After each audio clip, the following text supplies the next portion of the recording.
प्रश्न 1। हाल ही में किन दो संगठनों ने सिक्किम में बड़ी इलायची के रोगों का पता लगाने और वर्गीकरण करने के लिए एआई उपकरण विकसित करने के लिए एक समझौता ज्ञापन पर हस्ताक्षर किए?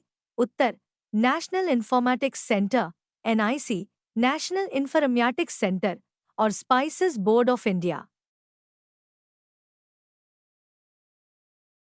नेशनल इन्फॉर्मेटिक्स सेंटर (एनआईसी) और स्पाइसेस बोर्ड ऑफ इंडिया ने सिक्किम में बड़ी इलायची के रोगों का पता लगाने और वर्गीकरण करने के लिए एआई उपकरण विकसित करने के लिए एक समझौता ज्ञापन पर हस्ताक्षर किए हैं।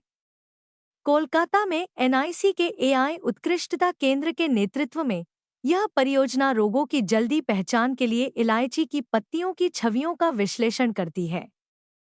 3 महीने की चर्चा के बाद यह पहल सिक्किम में कृषि प्रगति के लिए एआई का लाभ उठाने की दिशा में एक महत्वपूर्ण कदम है। प्रश्न 2। हाल ही में शंघाई सहयोग संगठन (एससीओ) शंघाई कोऑपरेशन ऑर्गेनाइजेशन के राज्य प्रमुखों की परिषद की 24वीं बैठक कहाँ आयोजित की गई थी? उत्तर, अस्ताना, कजाखस्तान। एससीओ राज्य प्रमुखों की 24वीं बैठक 4 जुलाई 2024 को कजाखस्तान के अस्ताना में आयोजित की गई थी। राष्ट्रपति टोकाएव की मेजबानी में आयोजित इस शिखर सम्मेलन में बेलारूस को 10वें पूर्ण सदस्य के रूप में स्वीकार किया गया। भारतीय प्रधानमंत्री नरेंद्र मोदी ने बैठक में भाग नहीं लिया। उनका प्रतिनिधित्व विदेश मंत्री डॉक्टर एस जयशंकर ने किया, जिन्होंने आतंकवाद के खिलाफ मोदी के रुख को दोहराया। पुतिन, शी जिनपिंग और एर्दोगान सहित प्रमुख नेताओं ने भाग लिया, जिन्होंने आतंकवाद और कट्टरपंथ से लड़ने की प्राथमिकता पर जोर दिया। प्रश्न 3। हाल ही में किस सरकारी एजेंसी ने संपूर्णता अभियान शुरू किया है? उत्तर, नीति आयोग। नीति आयोग ने 4 जुलाई 2024 को संपूर्णता अभियान शुरू किया, जिसका लक्ष्य 112 आकांक्षी जिलों और 500 आकांक्षी ब्लॉकों में 12 प्रमुख सामाजिक क्षेत्र के संकेतकों का 100% संतृप्तिकरण है।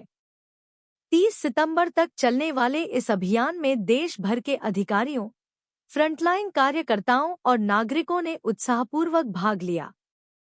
कार्यक्रमों में स्वास्थ्य शिविर, सांस्कृतिक कार्यक्रम और जागरूकता यात्राएं शामिल थीं, जिनमें जम्मू कश्मीर से लेकर अंडमान और निकोबार द्वीप समूह तक समुदाय की भागीदारी और अभियान के लक्ष्यों के प्रति प्रतिबद्धता पर जोर दिया गया। प्रश्न 4। कौन सा देश यूनेस्को विश्व धरोहर समिति के 46वें सत्र की मेजबानी कर रहा है? उत्तर, भारत।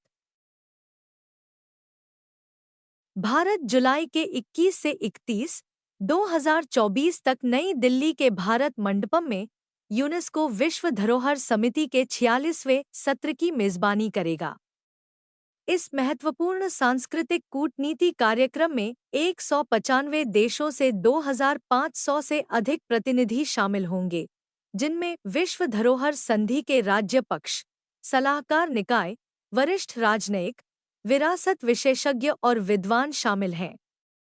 यह सभा वैश्विक सांस्कृतिक महत्व के मामलों पर चर्चा और निर्णय लेने का लक्ष्य रखती है।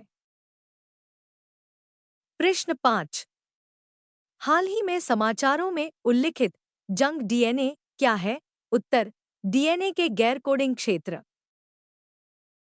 एआई का उपयोग करके शोधकर्ताओं ने जंक डीएनए क्षेत्रों में संभावित कैंसर चालकों की खोज की, जो डीएनए के गैर कोडिंग खंड हैं।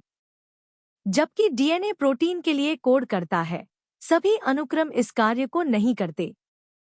कुछ गैर कोडिंग डीएनए आरएनए घटकों का उत्पादन करता है, लेकिन अन्य के अज्ञात कार्य हैं और उन्हें जंक डीएनए कहा जाता है। मनुष्यों में 98% डीएनए गैर कोडिंग है, जबकि बैक्टीरिया में यह 2% है। सबूत बताते हैं कि जंक डीएनए का एक्सेप्टेशन के माध्यम से कार्यात्मक भूमिका हो सकती है, जो प्राकृतिक चयन से परे कार्य प्राप्त करता है।